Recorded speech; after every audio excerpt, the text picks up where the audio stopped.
economist and policy expert, joins us live from New Delhi. Thank you very much, Dr. Jaijit Bhattacharya, for joining us again. Good to see you. Thank you.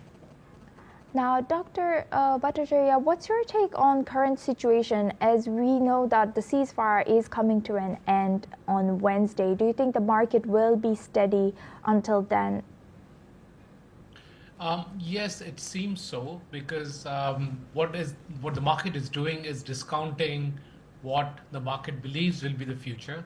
So standing where it is, it seems that the US could not afford to continue the conflict and therefore is desperately trying to find a way out, which also provides him a face saver. And that's reflected in the series of tweets that the US president had put on Truth Social, indicating that there is a willingness from Iran to agree to all the terms that the US has put.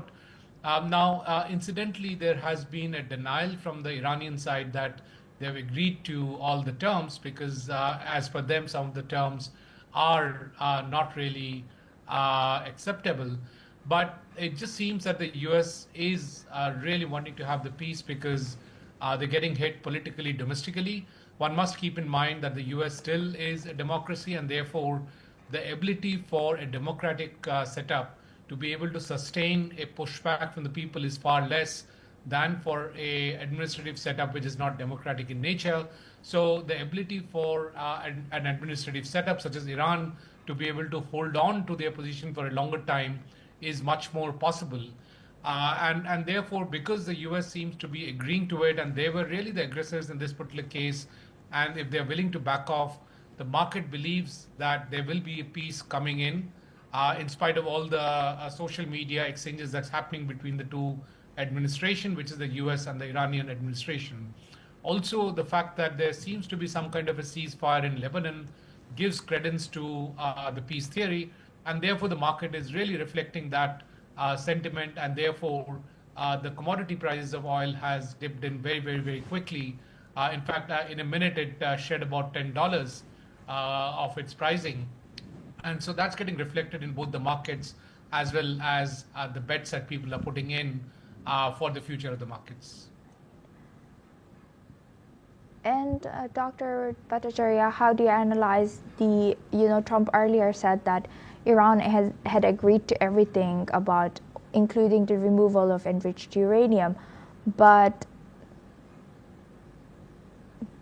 Iran has denied it completely, saying that their uranium would not go anywhere.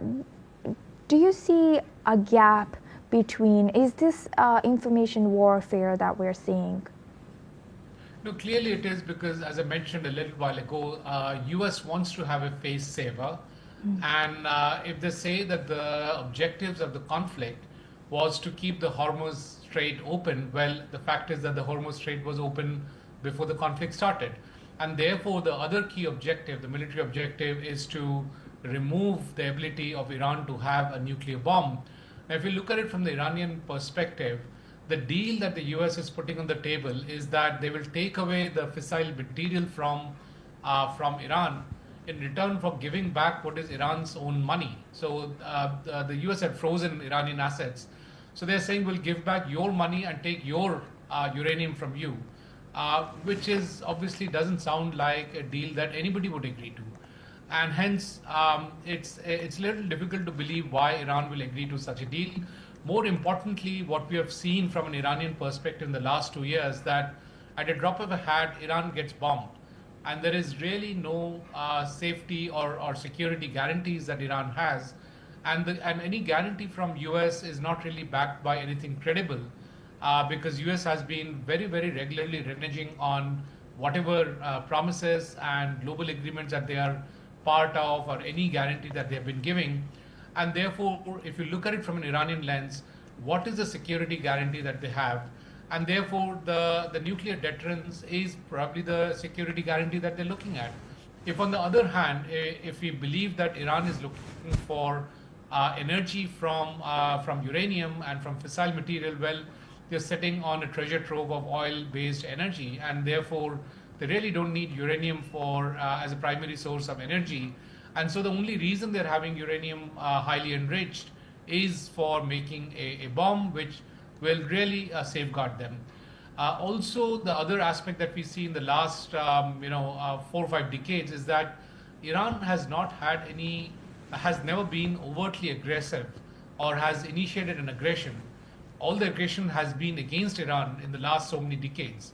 And therefore, it seems that Iran has a legitimate demand for security guarantees from somewhere. Otherwise, it's a nuclear bomb which becomes its security guarantee. And why would they give it up? Because there is no credible reason that they can believe that security guarantee is being given by anyone else, be it the US or Europe or anyone else. And hence, it's difficult to believe that they will give up the fissile material. Thank you for sharing that. Now we also welcome Dr. Sanjay Kumar. He is a journalist of the Korea Herald, joins us live from South Korea. Thank you very much, Dr. Kumar, for joining us. Good to see you. Dr. Kumar, what's your take with the current situation between US and Iran? And also, do you think that US and Israel are agreeing on everything, or are we seeing a crack between? Do you have anyone in particular, or do you agree with Dr. Kumar that the mediation efforts have reached their limit and now it's time for the main players to come to the table?